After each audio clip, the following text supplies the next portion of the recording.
देवी सूर्यसहस्रस्य भवेयुगपत उत्थिता यदि भासदृशी सा सद्भासतस्य महात्मना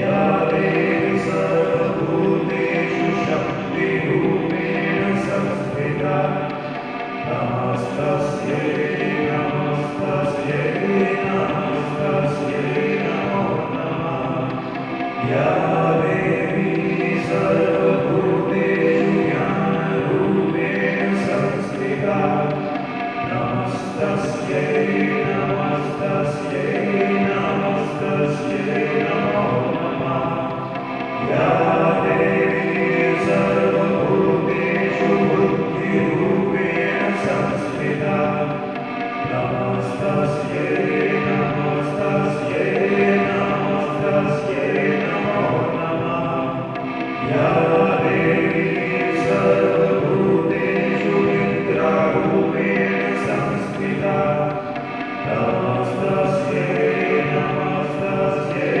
नमस्तस्यै नमो नमः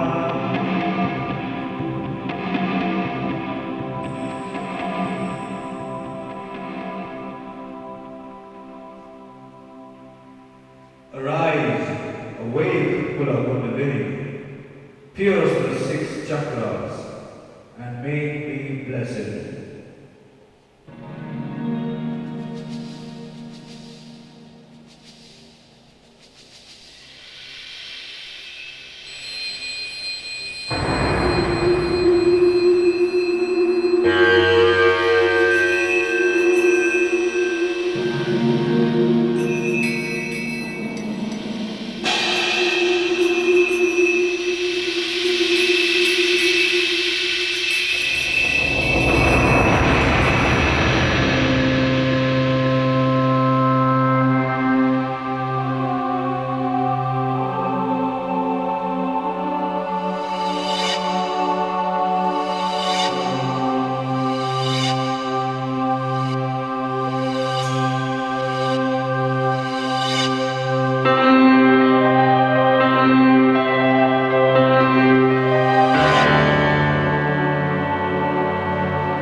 Awake, mother, how long have you been asleep in the lotus of the Buddha? Fulfill your secret mission, mother. Rise to the 1,000-petaled lotus within the head, where mighty Shiv has his will, and take away my grief, O essence of consciousness.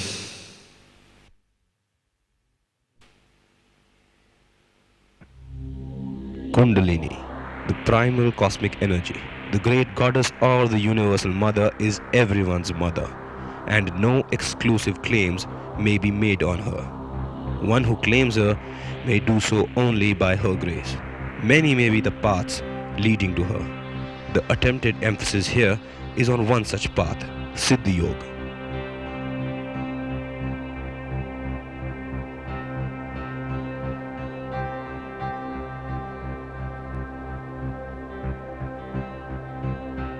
Swami Vivekananda, the renowned saint from India who took the West by storm in the last decade of 19th century, had this to say. All orthodox systems of Indian philosophy have only one goal in view, the liberation of the soul, that is self-realization through perfection. The method is by yoga. Now, what is yoga? Yoga is derived from the word yuj, meaning union, here implying the union or merging of the individual soul, Jivatma, to the universal soul, Paramatma. This is self-realization. Again, yoga is synonymous with Chit Vritti Nirodh, that is, restraining the mind stuff or Chit from taking various forms, which is Vrittis. If the reflection of the moon in the still waters of a lake be taken as self, the water itself as Chit, then the agitated waters of the lake become the Vrittis that obscure the clear vision of a reflected moon. The vagrant mind causing constant agitation in the chit obscures the perception of the soul or self within in a similar way. Chitta vritti nirodh ceases this agitation, resulting in self-realization. Kundalini and its awakening hold the key to successful yoga. This is what Swami Vivekananda and his great guru Thakur Ramakrishna Paramahans have to say about Kundalini and its awakening. Turning to Vivekananda, thus the arousing of the Kundalini is the one and only way to attaining divine wisdom, superconscious perception, and realization of the spirit. The arousing may come in many ways, through love of God, through mercy of perfected souls, or through the analytical will of the philosopher. Whenever there was any manifestation of what is ordinarily called supernatural power or wisdom, there a little current of the Kundalini must have found its way into the Sushmana. The yogi declares to the world to be the real power coiled up in every being, the mother of eternal happiness, if we but know how to approach her. And a double confirmation from Ramakrishna, from the Gospel of Ramakrishna. Can one attain God by merely repeating the word God? There are two indications of such knowledge. First, longing. This is to say love for God. You may indulge in reasoning or discussion, but if you feel no longing or love, it is all futile. Second, the awakening of the Kundalini. As long as the Kundalini remains asleep, you have not attained knowledge of God. When the Kundalini is awakened, one attains bhav, bhakti, prem, and so on.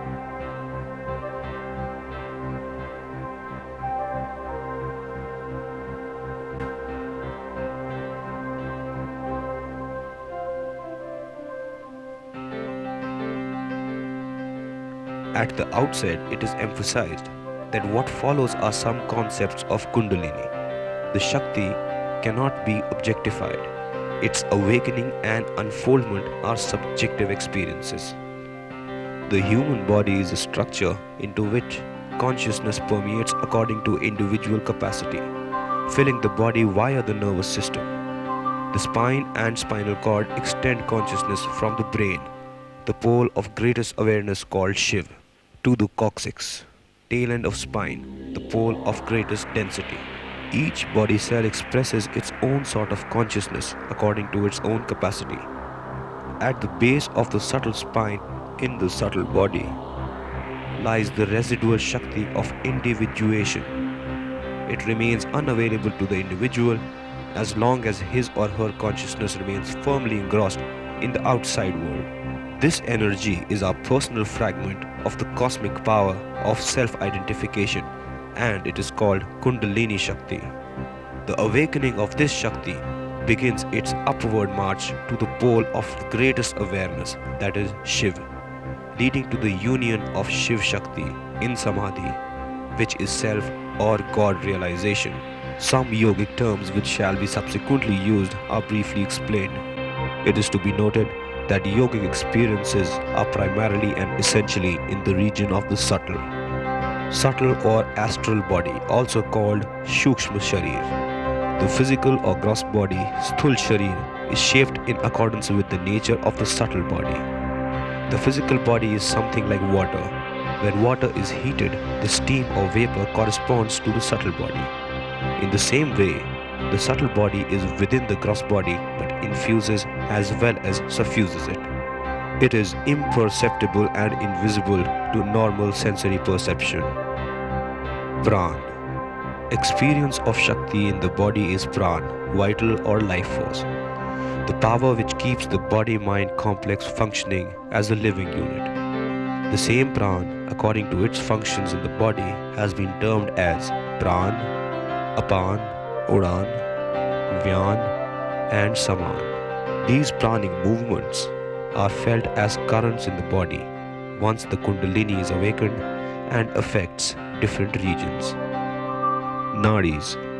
Nadis are not nerves but subtle or ethereal channels acting as conduits of pranic movements and link the subtle to the physical body. The subtle body is supposed to have 72,000 nadis, of which 3 are most significant.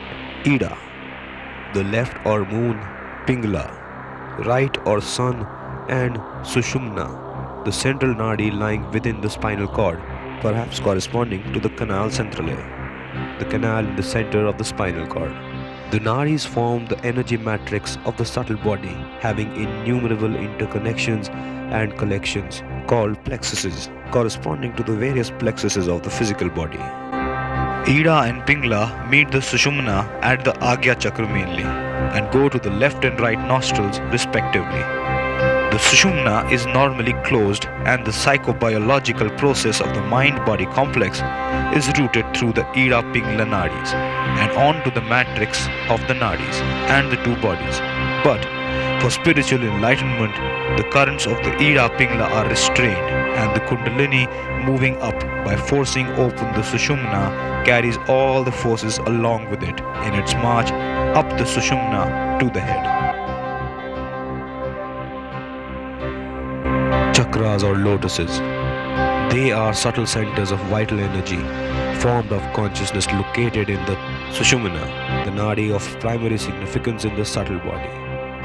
They have subtle connections with the corresponding plexuses in the physical body. The chakras are yogic experiences, perceptible only to the enlightened mind. They are figuratively called lotuses, because just as the lotus opens at the touch of the morning sun, so these chakras are opened by the touch of the active Kundalini. And just as the lotus closes at the setting sun, the chakras do likewise when the Kundalini retraces from them. Guns literally means qualities or attributes. The 3 guns are attributes of conditioned or limited existence: sattva or equilibrium, rajas, activity, and tamas, inertia. In its purest state, the mind is pure sattva, and the 2 chief mental disturbances are rajas, overactivity, and tamas, inertia. The guns are represented by the coils of the sleeping Kundalini in the Mooladhar. Kundalini and the location of chakras or lotuses. In the perineal region of the body where the spinal cord ends lies an egg-shaped area in the subtle body called the Kan, where the yogic nadis spring and carry subtle pran to different parts of the body. It is the junction where the Sushumna is connected to the Mooladhar Chakra. The Mooladhar Chakra is just below the Kan. In the Mooladhar Chakra is the Swambhu Ling. Kundalini lies face downwards at the closed mouth of the Sushumna. It has 3.5 coils like a serpent, therefore called Kundalini, and is said to be sleeping. Sleeping because she, as the ego, is self-identifying with the individual's limited personality and thereby is limited under the 3 coverings. The 3 coverings are the 3 gunas, 6 tastes and 5 great elements, etc., which distort the human consciousness. The 3 coils of the Kundalini represent this embodiment, and 1/2 of coil, that is the seat of ego. It is 1/2 because ego is Shakti, which is only 1/2 Shiv, the Shaktiman or controller of Shakti.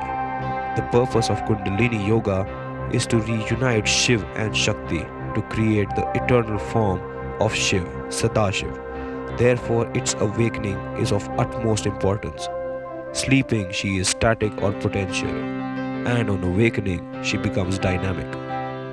When the Kundalini awakens, it forces open the mouth of the Sushumna to make its way up from the Mooladhar to its final destination in the brain, called the Sahasrar, the 1,000-petal lotus. On its upward march, it pierces through various lotuses located in the Sushumna at various levels, activating them. The chakras or lotuses are named Mooladhar, Swadhisthana, Manipur, Anahat, Vishuddha, and Agya in ascending order and have 4, 6, 10, 12, 16, and 2 petals respectively.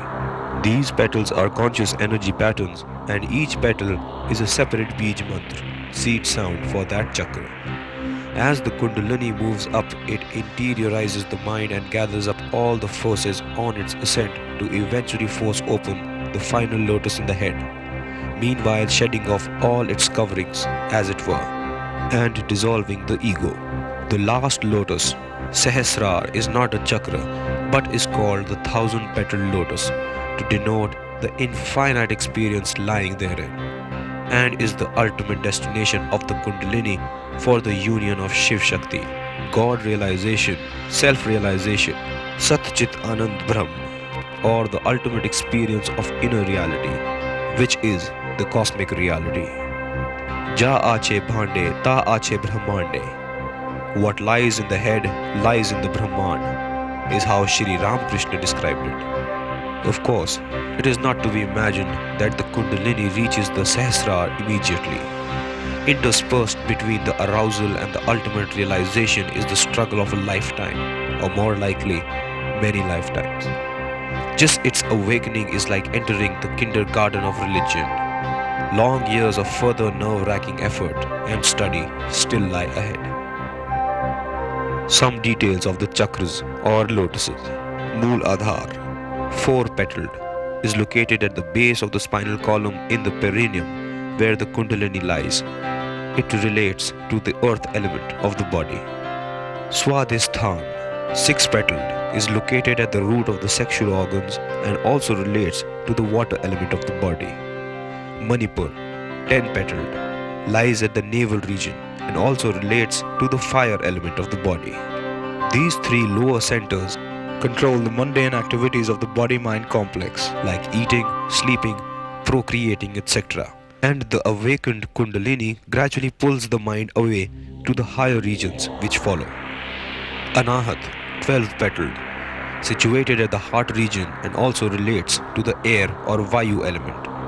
Vishuddha, 16-petaled, lies in the throat region and also relates to the ether element. Agya, 2-petaled, situated in the forehead between the eyebrows. There are no elements here. A thin nadi connects the Agya to the Sahasrar, the region of mind and beyond. Manas Tattva, Sahasrar, 1000-petaled, lies in the brain and is the final destination of the Kundalini. The human body is the microcosmic replica of the macrocosm. Hence it is constituted from the five basic elements, Panchbhut, which are the basic material in everything. The elements are not atoms in the chemical sense, but are gradations of the matter, represented in the body from the earth element in the Mooladhara to the ether element in the Vishuddha, beyond which there are no elements, but is the region of the mind.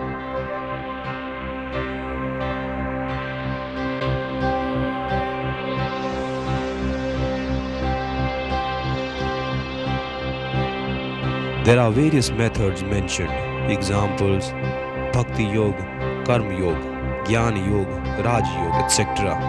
But we are here concerned with Siddha Yoga. It is a comprehensive system of yoga accomplished through the medium of a being called Guru, who is a Siddh.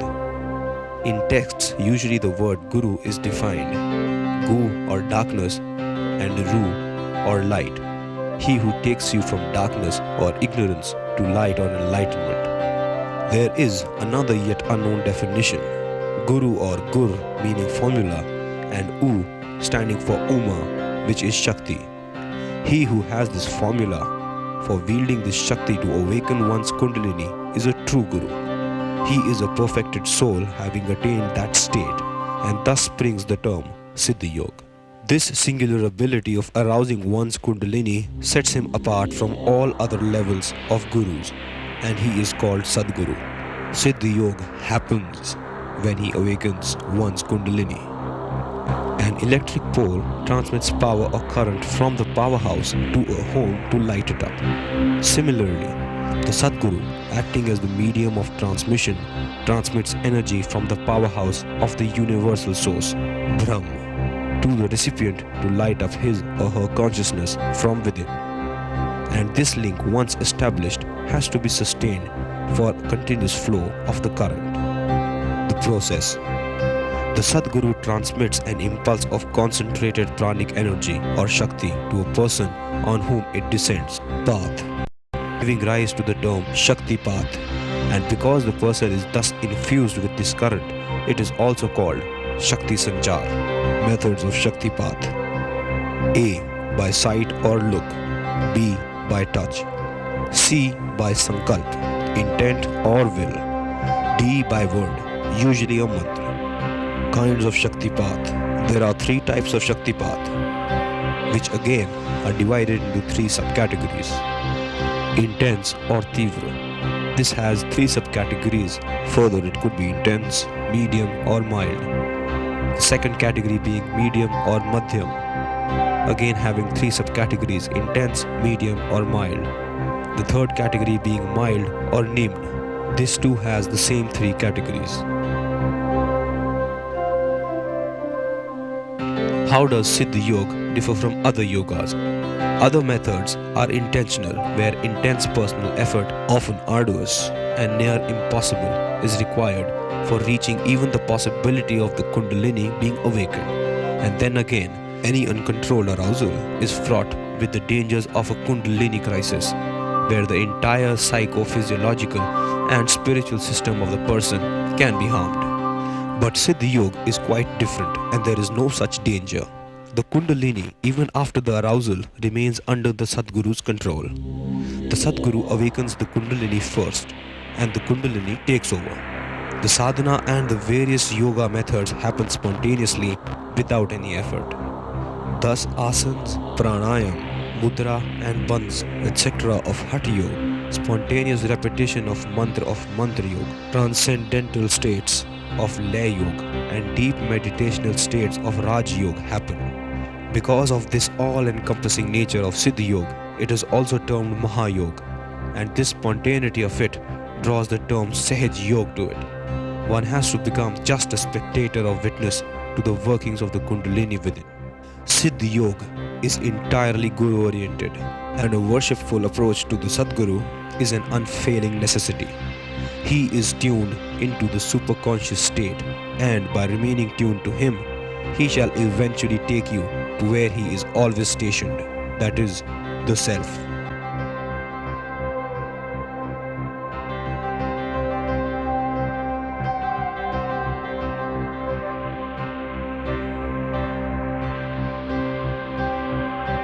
After the Kundalini awakens, it does not reach the Sahasrara immediately as many would imagine.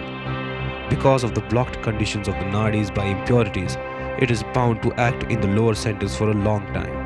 Its awakening may be heralded by laughing, crying, tears cannot be held back, roaring like a lion and various animal sounds, jumping around like a frog, singing, dancing, rolling on the ground, performance of innumerable asanas, breath may be held up for a long time, movement of the tummy like a bellow, spontaneous rising of mantra from within, sweating, deep effortless meditation, clairvoyance, clairaudience, visions of light, etc. In fact, too many to record.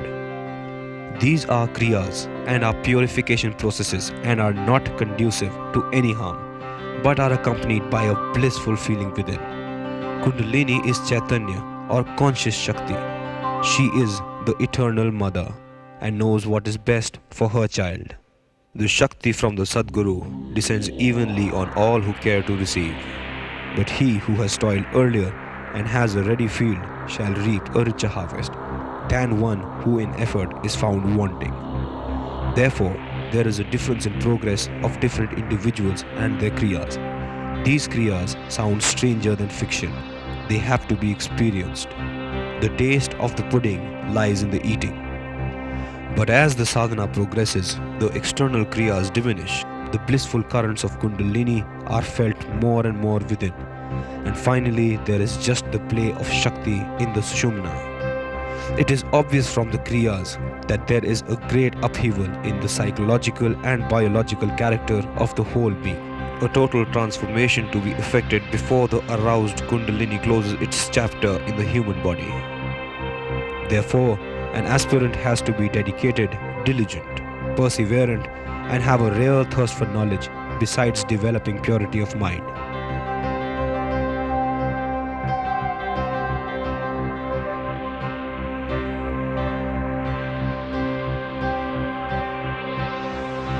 Let's turn to Vivekananda, who once said, Who wants? He who wants gets. To want religion is a very difficult thing, not so easy as we generally think. Then we always forget that religion does not consist in hearing talks or reading books, but is a continuous struggle against our own nature, a continuous fight till the victory is achieved. And it is a mysterious law of nature that as soon as the field is ready, the seed must come. As soon as the soul wants religion, the transmitter of religious force must come. When the power that attracts in a receiving soul is full and right, the power which answers must come. Swamiji's message is clear. Cultivate your own field and you will find a Sadguru.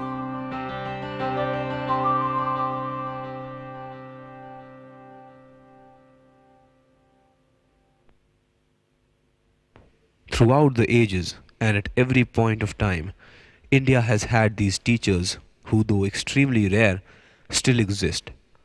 One's search for a Sadguru may well nigh bring him or her to such a one at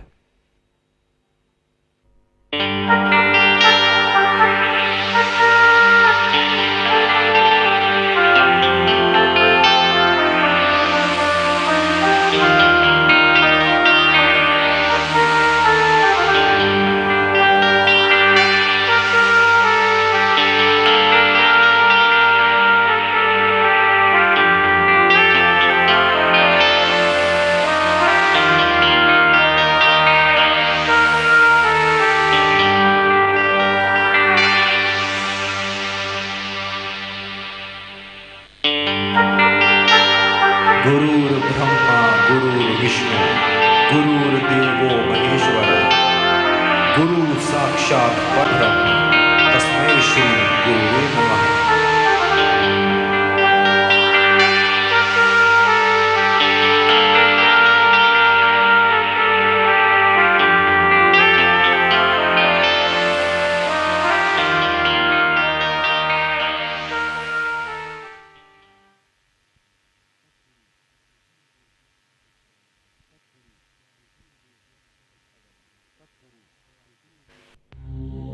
Sadguru is the state of Sahaj Avastha. There are two indications of Sahaj Avastha. First, Krishna Gandh or Krishna's fragrance. It does not come from the body, meaning Ishwar Bhav or God intoxication is entombed within and there are no external signs. Maybe he doesn't even speak of God. Second, bee sits on the lotus but does not suck nectar, meaning senses under control, not attached to Kamini or Kanchan, women and God. Translated from Param Purush Ram Krishna by Achinta Kumar Sen Gupta in Bengali.